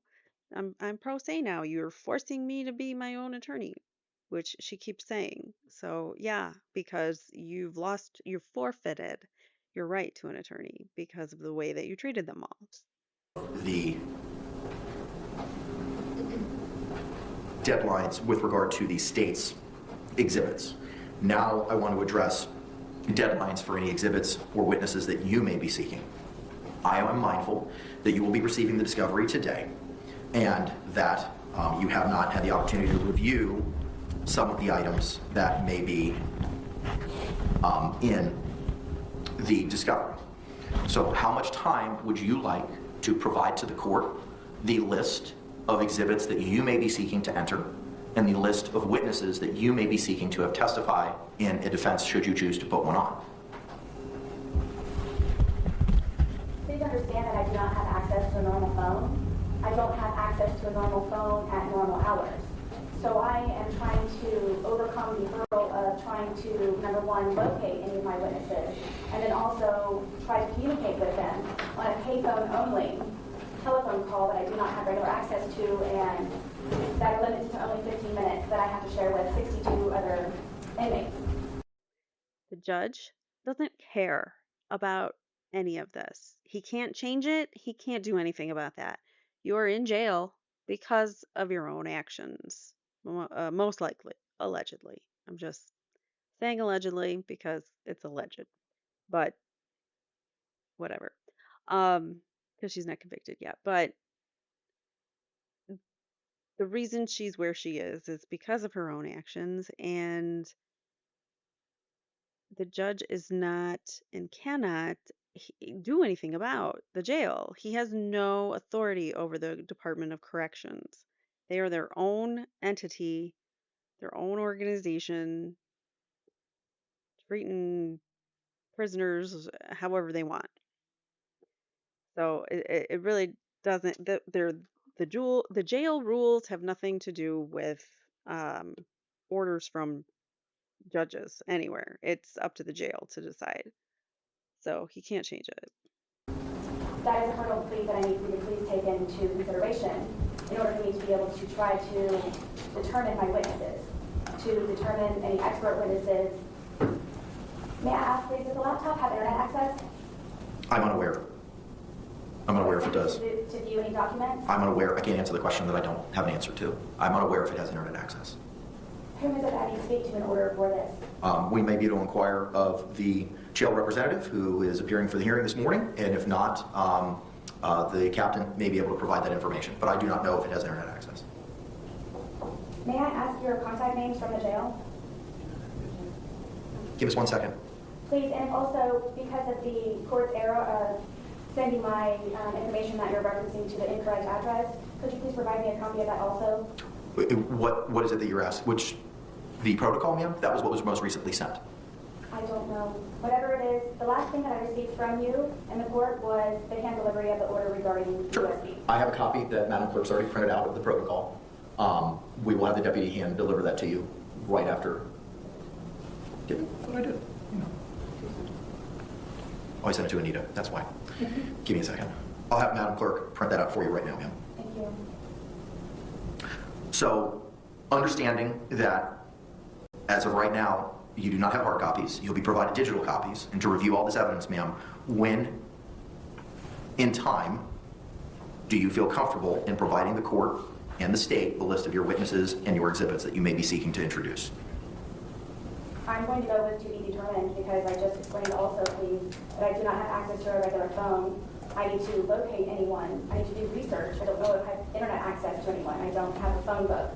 There's no way that I know how to do any of this without essentials and fundamental equipment in order for me to be able to provide you with those answers. I cannot promise anything because I do not know how I would be able to do any of that at this moment. I would like please to propose your understanding of a meeting that I would like to have with the captain so I can see if I can have access to a regular phone, if I can have access to an internet. Right now I have a tablet that is used for text messaging and movies and the law library that I utilize. I don't have access to the phone, I don't have access to the internet. You can certainly have those conversations with the jail representatives. But ma'am, we were on notice today to address those deadlines, and I cannot set a to-be-determined deadline at this time. I understand that there's been some delays with regard to discovery. As I told you at the last hearing, we're moving as expeditiously as possible to get you that, and it took some time for that process to be created. That process is going to start today. Mr. Lane's here. Representative from the Orange County Jail will be here. That handoff will take place. You'll have access to that laptop with all the information today. If the defendant's not going to make a suggestion, make a state. Sure. My suggestion would be to give her 14 days after the point that the specific evidence identified by the state to be used at trial is provided to her. So, for example, the physical evidence, which we plan on giving her the list of those physical items well in advance of September 3rd. That will just be the date that she can actually see them. But my suggestion for those physical evidence items would be September 17th, and then 14 or 15 days after whichever day we get the specific list of digital evidence items to her would be our suggestion. Okay. Ma'am, are you amenable to that? That would 14 days after you've had the opportunity to review the digital evidence, and 14 days after you've reviewed the physical evidence to provide your exhibit lists? I don't feel comfortable with any of this. I don't have the same opportunities as the state or any attorneys prior. So I feel that you all are pressuring me and forcing me into these dates which I may not be able to meet or exceed. Can I add that obviously either side, if there's good cause for why a deadline wasn't met, if something comes up, then we're not prohibited either side from complying with the rules of discovery afterwards. But there would just need to be a cause shown at that point. Do you understand that, ma'am? I do. That I'm setting these dates for now, and if either party can establish good cause why these dates should be moved. Yes, and that is why I'm trying to make everyone aware prior to all of this to understand my circumstances by being incarcerated and not having access to a phone, not having access to the internet, and not having access to many more other, like I said, basics, fundamental basics, which is why I'm making you all aware now, so you are aware that when the time comes, should it, why for good cause, I'm stating my good causes now, if not there are additional at that time. Ma'am, as of right now, the court is inclined to agree with the state's suggestion that 14 days after viewing the digital evidence, which will take place no later than September 3rd, sounds like it'll take place way in advance of that, you are to provide in writing your list of exhibits that you want to attempt to move into evidence. 14 days after viewing the physical evidence on September 3rd, you are to provide in writing the list of any exhibits that may be physical that you intend to enter into evidence. Those dates can be extended for good cause that may be shown. State, would you like the opportunity to review those exhibits similar to an evidence viewing that we're having with Ms. Boone reviewing the state's exhibits? Would you like a similar opportunity to review any of her exhibits? If the defense has any physical evidence to place in evidence, I can make those arrangements with Mr. Boone. Okay, all right.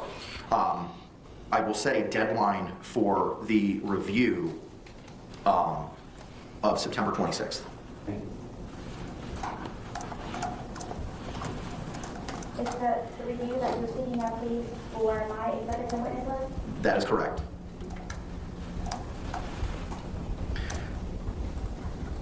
I would also propose a similar date of September 17th for any of the witness lists for the defense. And Mr. J, would you be in a position by the 1st of September to provide any witness lists for the state? She should have the witness list in the discovery that's being provided. As far as the order and the list of witnesses that we're going to call at trial, we will get in that ahead of 9/3. Okay, all right, so the deadline for the state's production of the witness list will be September 3, no later than, and September 17th for Ms. Boone. Ma'am, similar to the objections to any discovery, that'll have to be in writing as to who it is that you may be calling as a defense witness. You'll have to provide that to the court in writing by September 17th. Yes, and if I may ask, please, what you're typing, is that for an order or for today's proceeding? It is for an order, which you will be given a copy of. It may not be able to be hand-delivered to you, ma'am, because I'm going to have to move some stuff around based on my scratch notes here, but at a minimum, it would be mailed to the your proper address. Due to that clerical error, that will not be an issue. Wonderful, thank you. Okay, I think that addresses all the issues with regard to production and hearings on any objections. Anything else from the state that you believe we need to address from a scheduling concept? We're good with the scheduling concepts. Thank you, Judge. Thank you. Ma'am, do you have any questions with regard to the scheduling concepts or deadlines that we've addressed this morning? Other than what I have made known to the court, I do not. Okay. Bruce, can you see if Mr. Sergeant Casey's here? He is here. All right, very good. Sir, could you come on up, please? Madam Clerk's going to go ahead and swear you in. You can stay at the podium, sir. No, just the podium, Sergeant. Oh, sorry. If you could raise your right hand, Madam Clerk's going to go ahead and swear you in. All right, sir, good morning. Could you state your name for the record? Sergeant Donald Casey, And what's your position at the Orange County Jail? Sergeant. And what are your duties and responsibilities, sir? I'm over transportation, downtown court holding, BRC courts, medical security, and the juvenile assessment center. Okay.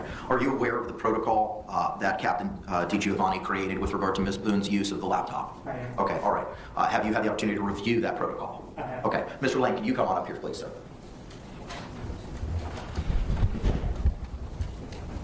Is this for investigator or printed? Investigator or helper?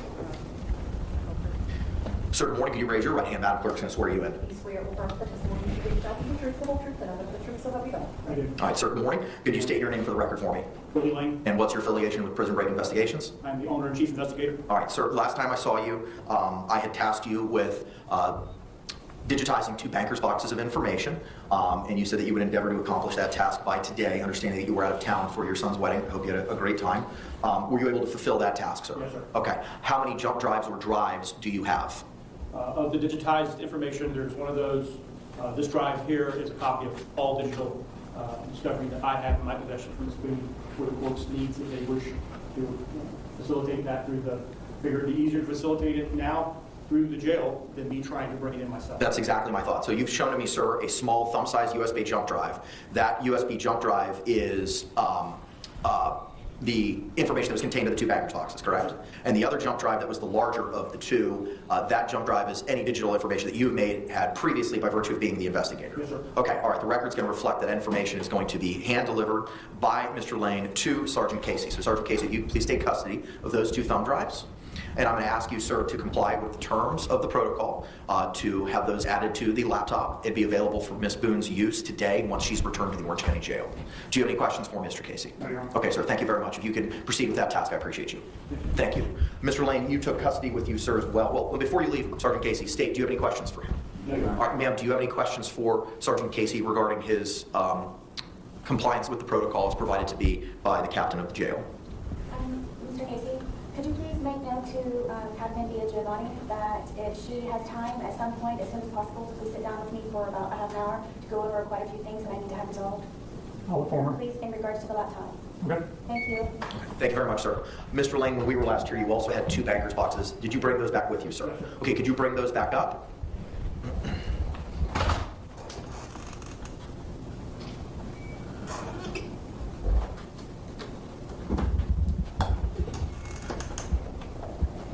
What happens to those? I do see it looks like the original exhibit tags are still on the top of those. Mr. Lane, did you complete and copy everything that was in both of those boxes? Yes, sir. Okay, I'm going to have Madam Clerk take possession of what was pre-marked as A and B for the purposes of the June 28th hearing, and we'll hold those into evidence. Do you have any questions, Mr. J, for the investigator with regard to his task? No, Your Honor. Thank you. All right, ma'am, do you have any questions with regard to your investigator regarding his completion of the digitization process? And my only question is, Mr. Lane, do you know when you would be coming to meet with me at the jail? It's going to be my intent to try to get out there at the end of the week or beginning of next week. Thank you. Oh, what is 7?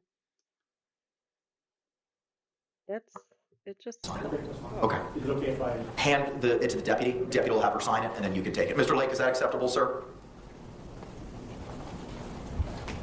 Counselor, you're muted. Yes, that would be acceptable, yeah, Mr. Lane. And Your Honor, in light of this, maybe it might be more appropriate for the court to go up to $10,000 for the investigator, because it sounds like he's already done a lot of work. So it might make more sense instead of having to come back later. Would that change the original, the 5,500, or just we would increasing 5,000 to 10,000? 5,000 to 10,000, I think would make sense, Your Honor, just because it sounds like that we may, based on what's already been done, and Mr. Lane may have more to say about that, but based on what he's already done, I suspect he's probably used up a large chunk of that 5,000 just doing this one task. One thing I would like to add, Your Honor. Yes, sir. In lieu of having to come back and file another motion, is if JAC would agree to travel expenses since I'm out of county. If not, I can get that in some type of form of a writing and get it to you or to the JAC if that's acceptable. Mr. Lake? Your Honor, we'd have no problem with the court authorizing, say, $1,000 for travel expenses as well. All right, fine. So we'll increase it from 5,000 to 10,000 for investigative costs, and for travel-related expenses, 500 to 1,000. Mr. Lake, are you going to need an order for the court file with regard to those?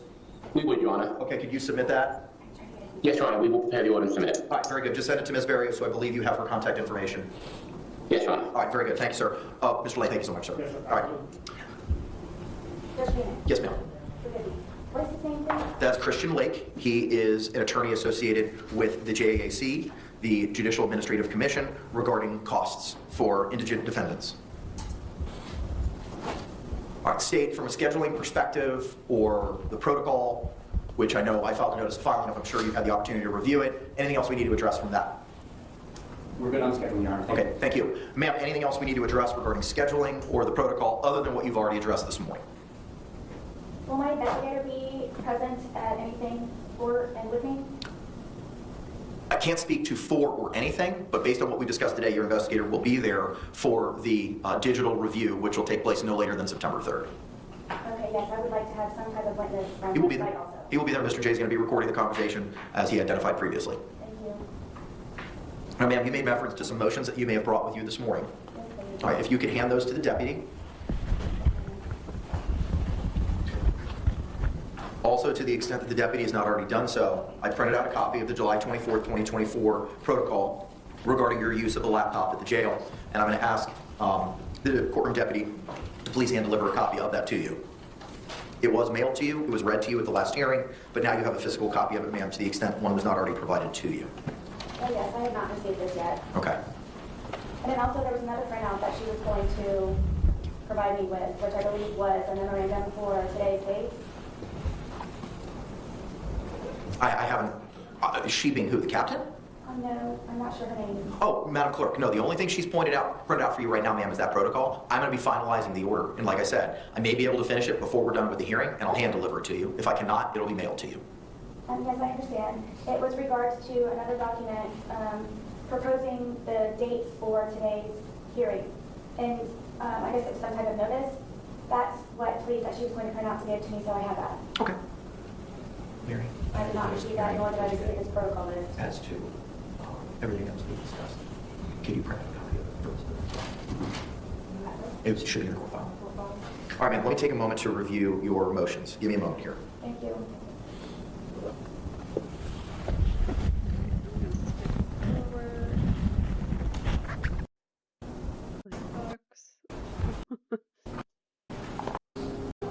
For general, for defendant's immediate address.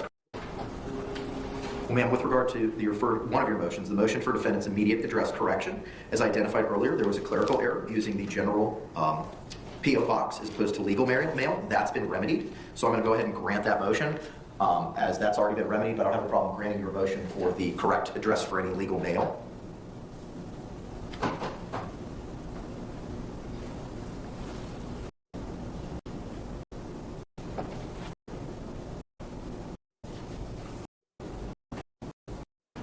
Mr. J, if you want to approach sir to review the hand-delivered motions, it is the motions for defendant's reasonable freedom and movement by allowing her to be unshackled, unhandcuffed, to function equally and comfortably while utilizing the courtroom. The second motion is the motion for defendant to lawfully receive, review, utilize the original hard copy discovery, parentheses, 2 boxes, (A, B, parentheses, submitted to the court by former attorney, parentheses, S, and parentheses, on June 28, 2024, for preparation of trial in her criminal case. Just review those, Counselor, and just let me know when you're ready to address them. Your Honor, in regards to the first motion, we need to notice the Sheriff's Office, who is in charge of courtroom security, so we're not able to address that today unless they're allowed. I don't know if you're able to contact the person that's in charge of that today. Otherwise, we would need a separate day for that motion. Okay. As far as the second motion, it's completely up to the defendant. We have no standing to say anything about it. If she wants to have her documentary discovery in hard copy form, that's between whoever and whoever, but not the state of Florida. Okay, all right, I appreciate that, sir. Ma'am, with regard Okay, so she wants the hard copies, the actual box, the banker's boxes that her investigator copied for her. She wants the actual hard copies, not just a thumb drive. So she wrote a motion for that, and the other motion was to remain unshackled while in the courtroom, so that she doesn't have to be in her handcuffs. So he said they need to contact someone with the sheriff's office who's um in charge of that. And let's see what he has to say about this other one. With regard to your request for discovery, the hard copy discovery, you've advised me multiple times seeking to use a laptop. I have written correspondence from you asking for a laptop. That laptop is being provided. At the last hearing, you advised that you wanted hard copies. You've also advised me that you live in the female dormitory, you have limited to no privacy, and you have nowhere to store anything. You have a small drawer to keep personal effects, and that's it. There's nowhere, is my understanding, in communications with the captain, to place this information. There's nowhere to house it. There's nowhere to store it. You do not have, by your own admission, any place to place it. Is that your understanding now? Are you asking me? No, those are just statements that I know that are in the court file that you've made. You've written letters requesting a laptop. That's been provided to you. I've never. You have written letters, ma'am, specifically asking for a laptop. Do you know what the date of that is? Without me going through all the correspondence. But when we have our hearing on the issue of the your motion for freedom and movement, well, I'll notice the sheriff, and we'll try to set that up for this week so that it can be done expeditiously. Okay. We can address that at that time. But the jail has advised me they have no place to store this information, these hard copies. You've advised me you have no privacy and nowhere to place them. So I'm not saying no, but I don't know how I can facilitate this for you when you do not have a place to store it, and the jail does not have a place to store it. We have an entire property department for all of the inmates on the entire compound. I've been given permission also by sergeants. Who? Corporal Ward, Sergeant Dunn, Sergeant DeJesus, have the understanding that I have been forced to represent myself as pro se and have temporarily given me a property bag where I can store additional case documents at my bunk. Help me understand, please, for future reference, so I know how to approach. By my statements that I have made to you, questions were not asked in order for you to come to the conclusion that you are coming to that I did not want my hard copy. I was never formally asked by you to see if I wanted my hard copy discovery. I would believe it was the court's understanding, the judge's understanding, that it should automatically be allowed to give to me. My understanding and trying to explain to you also, so you have an understanding, is my limited, restricted access to the laptop is from 8 to 4. I, with 62 days left in order to defend myself in preparation for trial, would like to close that laptop at 4 p.m. and then pick up the discovery hard copy in the 2 boxes that I have. I haven't spoken to the captain yet. I just now received the protocol for the laptop. I know that you had mentioned it to me the last time that we met with one another. So I'm confused how everyone is confused by me coming to the court with solutions and ideas and suggestions, but are being misinterpreted and misconstrued like my letters from my attorneys, and you're coming to the wrong conclusion. I'm not coming to any conclusion. The process was created, and I'm just reciting what you've said to me in prior hearings, ma'am. That's all I'm doing. You've told me you have limited space. You've told me that you have no privacy, and that you have a small drawer for personal effects. This is the first time I've heard anything about you having a locker or some kind of bag, or property bag, that you now have access to. That wasn't addressed at our last hearing. This is the first time I'm hearing about it. So I'm not drawing any improper conclusions, as I identified for you with the process. The jail created this process. It was something that they put together. And as I told you, we worked diligently to move forward to get with the jail to have this done. There's no nefariousness here. There's no undermining. There's nothing along those lines. I want you to have this information. And as I addressed at the last hearing, I could not copy it. I can't look at it. I can't look at what's in those 2 bankers' boxes. Ms. Barrios cannot. No one associated with my office can look at it. We had to use your investigator to do that. And what the jail has advised me is that they were not in a position to take both those bankers' boxes because of space and potential hazards. Now, if something has changed and the captain advises me that you can have those documents, I don't have a problem with you having them. But what I've been advised, as identified in that protocol, is to how and when you can have access to the information. And unfortunately, it wasn't in physical form, it was in digital form. And that was the process that the jail created. They are aware it's 2 bankers' boxes. They're aware of what the information is. Everything has been out in the open to address your concerns and how to facilitate getting this information to you. No one's withholding anything. No one's trying to hide the ball. My opinion differs. I was never asked anything. Just like my letters to you prior to you forfeiting my right to counsel, I was never asked anything in order for you to have a better understanding. Ma'am, I'm not going to revisit that. I am not, you never asked me in regards to the hard copy. Hang on, yes. How quickly can we have an evidentiary hearing with the captain or whomever we need? My understanding is she's on vacation this week. So, which is why Sergeant Casey was here, because Captain DiGiovanni is on vacation. And I cannot recall off the top of my head when she's set to return. She's set to return on the 12th. So if the document, what would be the process? Because it's marked, tagged, and in evidence, so there would need to be a motion to get it released from evidence. I mean, I would entertain an or tennis motion to have it released from evidence. The concern as, and Mr. J, this is the first time I had the opportunity to discuss this case with you. I know I've been dealing with Mr. Cacciatore. But we had a hearing, and I'm sure you're first on this, but let me just kind of bring you up to speed. We had a hearing in June, and at that point in time, I forfeited Ms. Boone's right to an attorney based on her conduct and alternative legal waiver, and I'm sure you've read it. Thereafter, the court endeavored to figure out how to get those 2 banker's boxes that Ms. Cashman had provided to the court at that hearing in Ms. Boone's possession. It took time for the jail to come up with a policy and a procedure for that to happen. I was advised by the captain that they could not take custody or possession of those 2 banker's boxes because of A, storage, and B, because of the hazard. Now, if the jail's in a position to revise that by virtue of Ms. Boone identifying a property bag or something that may be available for her use, I am 100% on board. If the jail says, yeah, we can facilitate and make that happen, her getting that information. I'm just traveling with what I've been provided, and the protocol that was provided to me that's been filed in the court file was not inclusive of providing her hard copies. I understand. I'm just trying to find a solution. So Same. if she moves Ori Tennis to release those 2 exhibits to her investigator, then perhaps he can try and get them released to her. And if he cannot, then it sounds like on the 12th we can revisit this when the captain's back. I think I don't know if she returns on the 12th or that's when her vacation ends. It's a Monday, so I'm assuming she'll be back, but I don't want to make any affirmative statements on that. I don't have a problem. Mr. Lane's had this discovery. I don't have a problem with him taking custody of it again. And if he's able to deliver it to the jail and they allow it to be released to Ms. Boone, I don't have a problem with that. I have no problem with it. I'm just traveling on what the jail has advised the court in the creation of this process. So if she wants to Ori Tennis, which means oral motion, move to release those 2 exhibits, the state has no objection. And it sounds like if Mr. Lane can't get them to her, we'll be able to revisit this in the near time future. Yes. Just so that she's advised.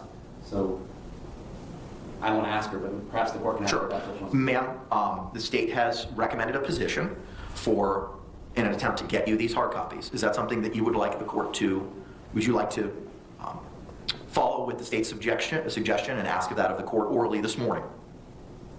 I'm not understanding what it is that he's trying to do. May I please propose that the hard copies go to Mr. Lane, and then once I have permission by the captain and whomever, he can release them to me? Granted. No objection to her motion. Okay. Mr. Lane, thank you for staying, sir. I appreciate you. If you could come back up here, sir, and take custody of both of those banker's boxes.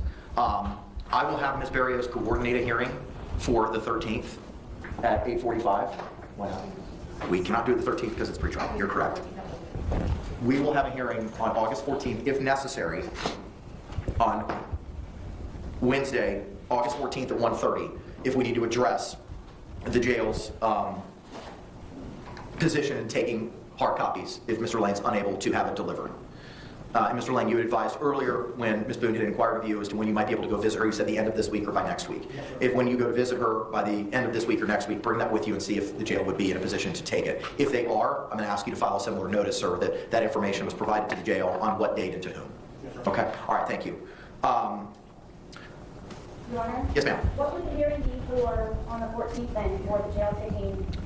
The hearing on the 14th, ma'am, would be if Mr. Lane is unable to have the jail take physical custody of those 2 boxes for your review outside of the laptop, we would have a hearing to address what, if any, protocols the jail may be able to utilize in you having those documents. It may be not be necessary. We're going to go ahead and set it if we need it. If we don't need it, we will not have a hearing. Thank you. And then so there would not be needing to be made an updated evidence control sheet right now. It has been tossed to Mr. Lane. As of right now, the court minutes are going to reflect that what was pre-marked as A and B from the June 28th hearing is being provided to Mr. Lane. Thank you. Okay. With regard to your reasonable freedom motion, I'm going to set that for this Friday. Is the state available at 8:45 on Friday? No, what's that date, please? That is the 9th, now.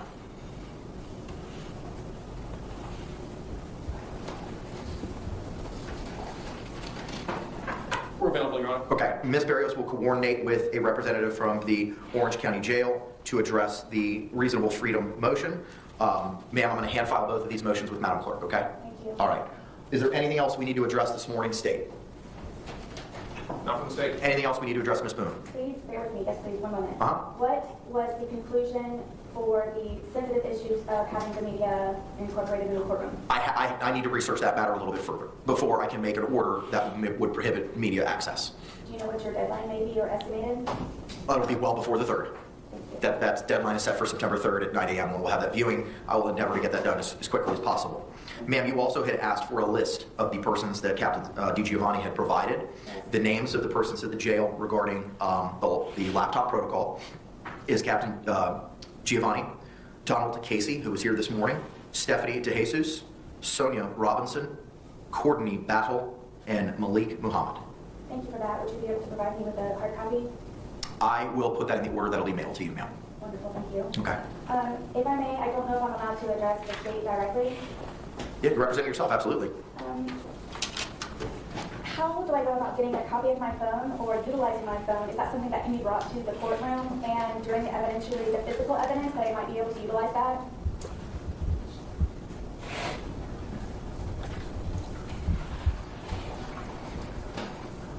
So my understanding is there was an imaging done on your phone with software called Cellrite, and that is part of the digital discovery that has been provided to you.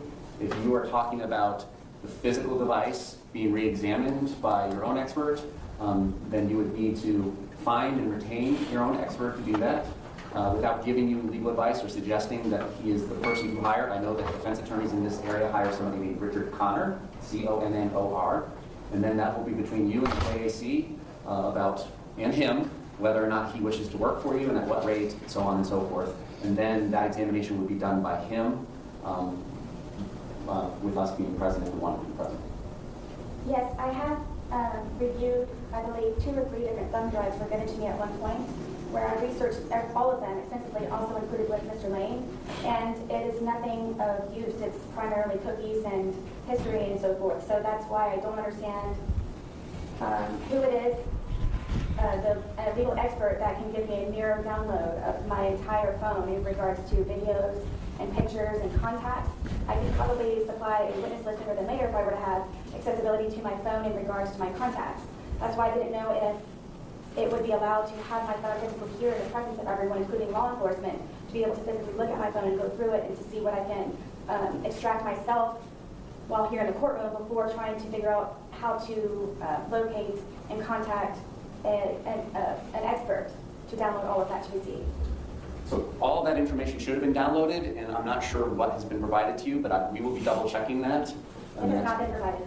Yeah, your contact information, all the videos and photographs, everything on your phone should have been downloaded. And what you may have reviewed is just a PDF file called the timeline, but there is additional data there, and we will make sure you have that. And then when it comes time to our digital evidence deadline, which I hope to exceed well before 9/3, we will be identifying which portions of it is of your phone, if any, that we seek to introduce at trial. So it may be texts from December 2nd, 2019, whatever it is. We will identify those pages, we will identify those files, because obviously your entire phone, however many gigabytes it is not going to just come into evidence, because like you said, there's so much of it that would be not relevant.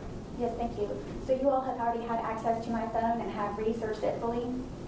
We're not going to talk about our work product. I'm telling you what, based on my experience from other phone examinations is, all that information should be there. And it's typically presented in 2 different fashions. One is a large PDF, typically hundreds of thousands of pages, depending on how much you use your phone every day. And then there's a separate big digital image file that is read with what's called a UFED reader, and then that is where you can go in and look at everything. Yes, sir, thank you. I've not seen any of that. We are going to make sure that is taken care of. And that, just as clarification from the court perspective, is that something that would have been provided in discovery to prior counsels? Yes. Okay, then ma'am, as Ms. Cashman identified, she had everything. It's already been digitized for you, and to the extent you're able to have the hard copies, it'll be provided to you. So you'll have access to all that information today when you return to the jail. Yes, thank you. None of it was gone over in any way, shape, or form with Ms. Cashman or any prior. So this would be a milestone, an epic milestone for you to be able to finally do that. So now, if I don't have what I need or I'm looking for, how do I go about? I know you all can't tell me because of legal matters, but do I need to write a motion? I don't know what I need to do in order to finally get a copy mirror download of my phone. If it could be brought to you for physical, with the other physical. So again, that is going to be something that requires an expert. And then if you get a defense expert and the JAC pays for it, then we make arrangements to meet with that expert. That expert will have the opportunity to image your entire phone just as we did, and you all can work with that image. And you're going to be, if you don't already, on those thumb drives that Mr. Lane has, if you don't already have the full extraction and not just the PDF timeline of your phone, you're going to make sure that that is provided.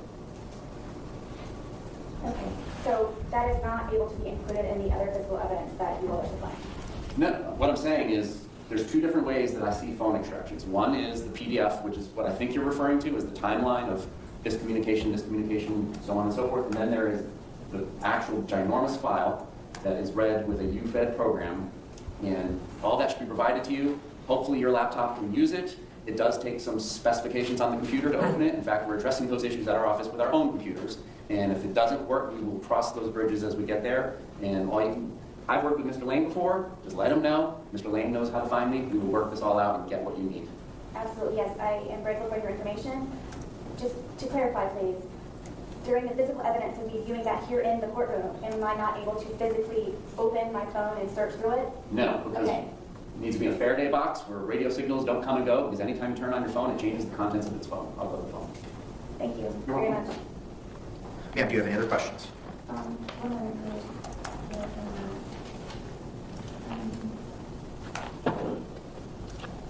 Okay, so everyone is aware that I'm in the process of trying to talk to the captain. And handcuffs. Okay. Your Honor, Yes, ma'am. I believe I am okay for right now. You and I do not have a direct way of communication, and I didn't know. Another big hurdle is if the laptop has internet access, where I don't know if emailing or messaging or whatever, however it is that you and I can communicate, rather than snail mail, I mean writing a letter. I don't know when I write a letter how soon you receive it, because sometimes it's days or weeks that it's uploaded to the clerk's website. Do you have a general time frame of when you actually know something? Because you already have my address correction, but I don't believe updated. It's been updated now. Not on the clerk's website. I can't speak to what's on the clerk's website. I know for the purposes of my records and getting information to you, that clerical error has been remedied. Do you have any other suggestions? If I do not have internet, would my only possibility to correspond with you be via mail? That's my understanding. And you asked when I receive things. I get it as soon as I get it from in the mailbox. So we check the mailbox every day. As soon as I get it, it doesn't go to the clerk, it goes directly to me. And I review it. As you saw with the motions that you made reference to at our last hearing, that you had 5 of them, we set those for hearing immediately. And I intend on continuing to try to do that to facilitate prompt resolution to any concerns or issues or motions that you may have. Thank you. And if I do have internet access or I'm able to put on, if it's not already, am I able to correspond with you via email? You cannot correspond with me directly, but you can have conversations with my judicial assistant to the extent that you do have access to internet. I'll make sure to include her email address and telephone number in the order setting the deadlines that we addressed this morning. Yes, thank you. And for any, I'm not sure specifically which JA, but as soon as something is scheduled, could you all please make sure that I'm included in the certificate of service or portal or whatever it is I might be attached to in order to receive notices to be properly prepared? Notices have been sent now. To the extent that there was a clerical issue, that's been remedied, but you have been copied on everything that's been filed with the court, including the JAC's response, the notice of the hearing that was set for today, and the notice of the filing of the protocol. With that, I will see you all this coming Friday at 8:45 to address the motion regarding reasonable freedom in movement. State, anything else? No, Your Honor. All right, we'll see you all Friday. Thank you very much. Thank you very much. We'll returning Ms. Boone to the custody of the Orange County Jail. I'm grateful. Thank you. All right, so that is it. That's all I have for you. That's the end of Sarah Boone's hearing on 8/5/24. That was unbelievably longer than it needed to be because there were so many questions and things that she needed to explain to her. And it's already frustrating to kind of watch, but it's going to be an interesting trial nonetheless, I think. So let me know what you guys think in the comments below. Please don't forget to hit the like button on your way out, and I will see you guys in the next one. Take care. Bye now.